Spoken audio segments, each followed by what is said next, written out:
Marilah selalu memohon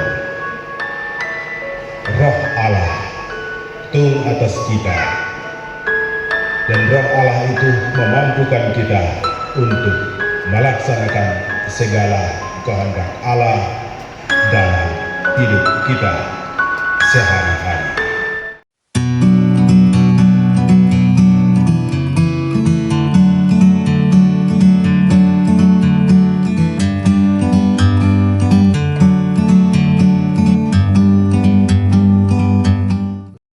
Tuhan sertamu, dan sertamu juga. Inilah Injil Yesus Kristus menurut Santo Yohanes.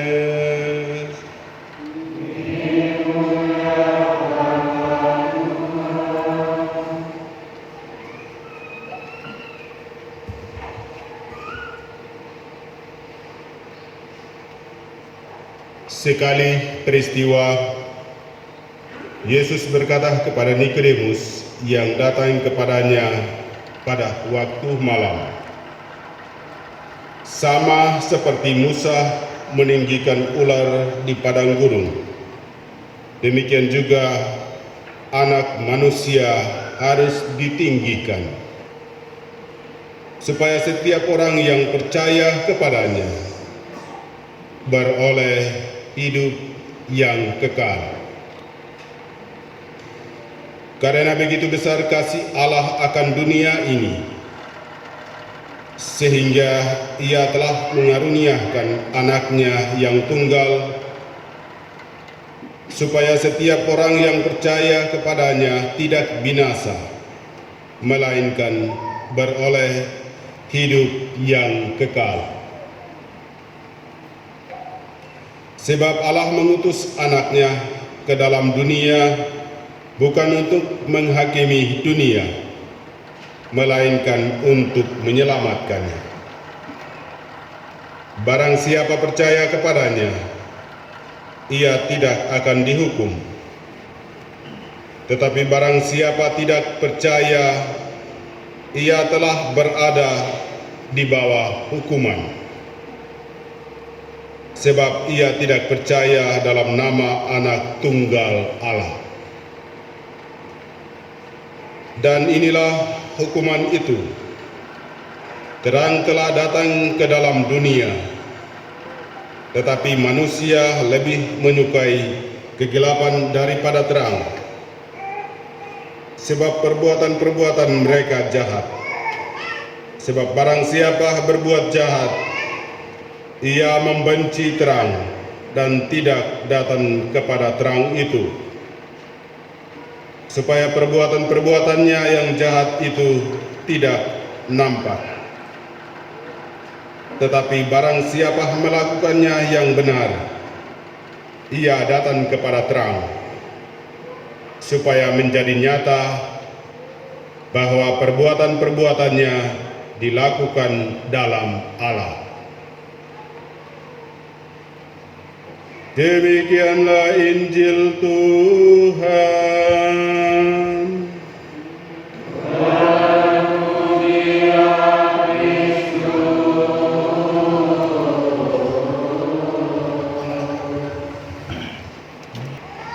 Murka Allah dinyatakan lewat pembuangan, tapi kasih dan kerahimannya dinyatakan lewat pembebasan. Bapak, Ibu, saudara-saudari yang terkasih dalam Yesus Kristus, bangsa Israel, mereka menjadi budak, mereka menderita di Babilonia, tempat pembuangan, hanya karena kelakuan mereka sendiri. Mereka tidak setia dengan titah Allah Mereka tidak melaksanakan kehendak Allah yang disampaikan oleh utusan-utusan Allah, yaitu nabi-nabi. Mereka juga menghancurkan rumah ibadat mereka.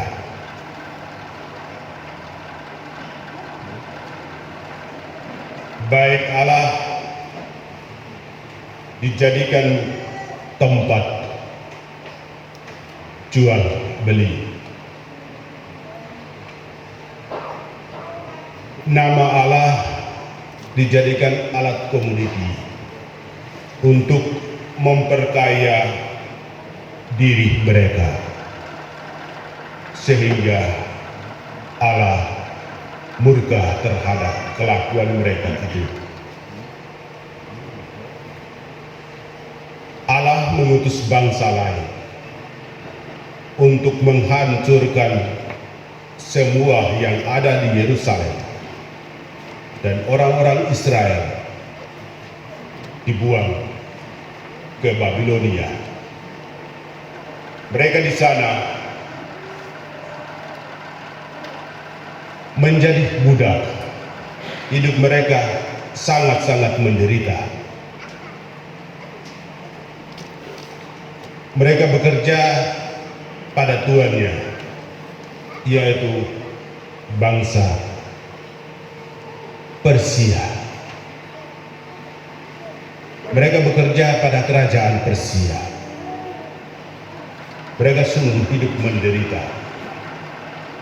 karena kesalahan mereka sendiri, karena kelempuan mereka yang jauh dari kehendak Allah, sehingga mereka hidup sangat menderita di tanah Persia. Tapi syukurlah bahwa Allah mereka itu Allah yang Maha Rahim,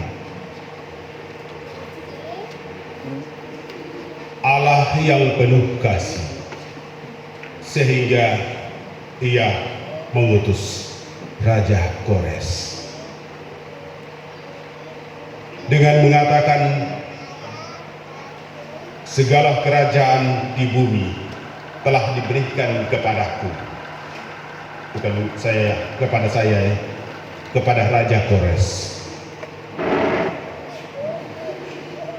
Lalu dia beritahu kepada bangsa Israel, orang-orang Israel yang ada di Babylon, jika mau pulang ke tanah kalian sendiri, tanah Kanaan, silakan pulang. Maka mereka menjadi bangsa yang bebas dari penindasan, dari perbudakan, kembali ke tanah Kanaan. Maka mereka bersukacita dan bergembira karena mereka harus pulang kembali ke tanah terjanji, yaitu tanah Kanaan. Bapak, Ibu, saudara-saudari yang terkasih, bagi kita juga, kita menjadi manusia yang benar di hadapan Allah. Kita juga menjadi anak-anak ahli waris kerajaan surga.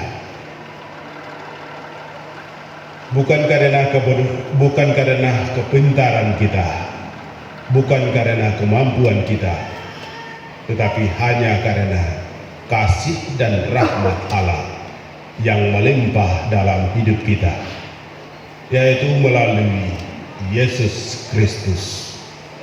Seperti yang kita dengar dalam bacaan Injil hari ini. Karena kasih Allah yang begitu besar, bagi dunia ini, bagi kita sekalian. Ia mengutus Yesus Kristus, putranya yang tunggal.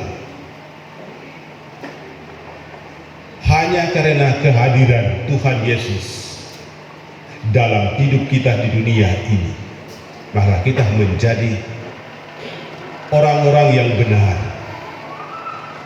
manusia-manusia benar di hadapan Allah.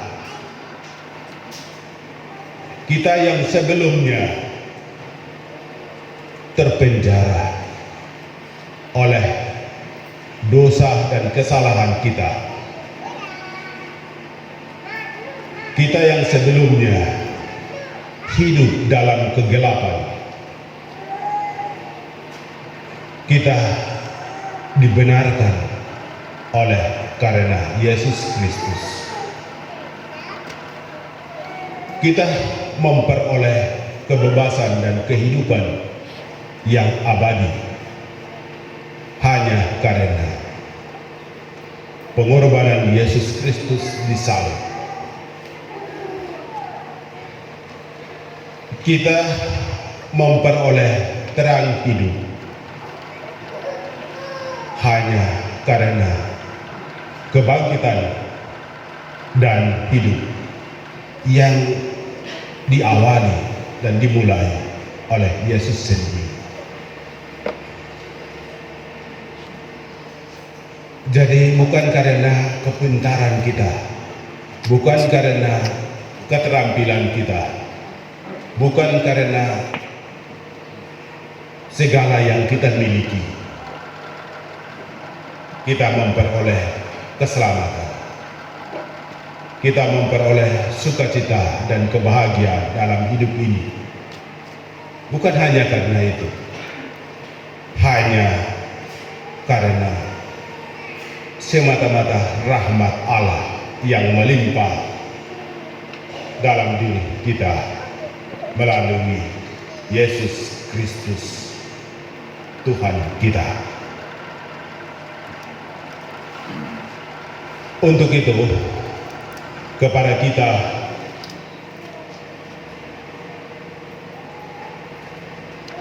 kita pertama-tama harus percaya kepada Yesus sendiri. Dan apa yang kita percaya itu janganlah menjadi sarana untuk memperoleh keuntungan sendiri.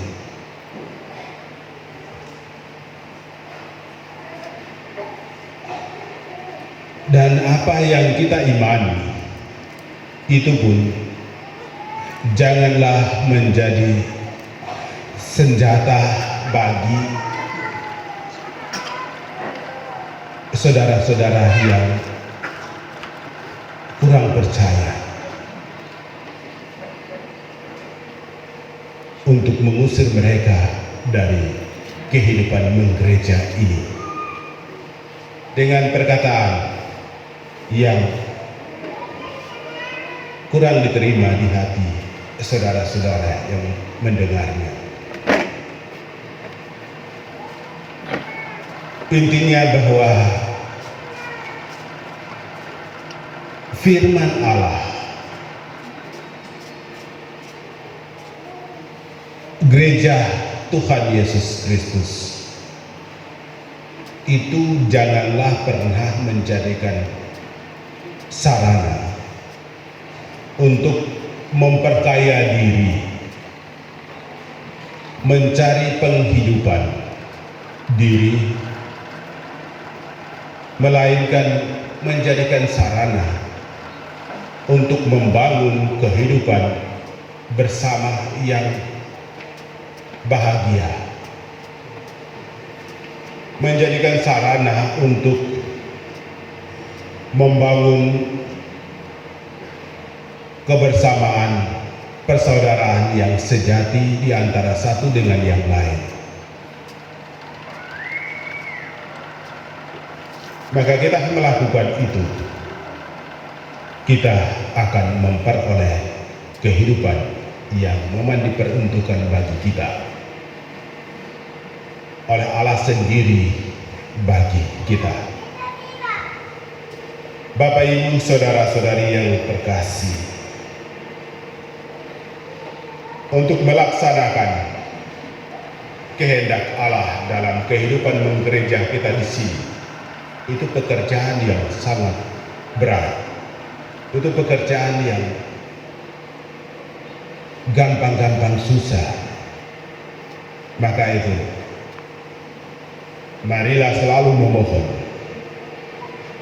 Roh Allah turun atas kita, dan Roh Allah itu memampukan kita untuk melaksanakan segala kehendak Allah dalam hidup kita sehari-hari, terutama dalam membangun hidup menggereja kita,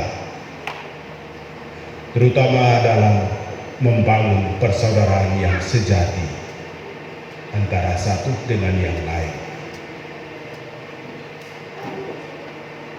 Jika kita buat demikian, pastilah kita akan memperoleh keselamatan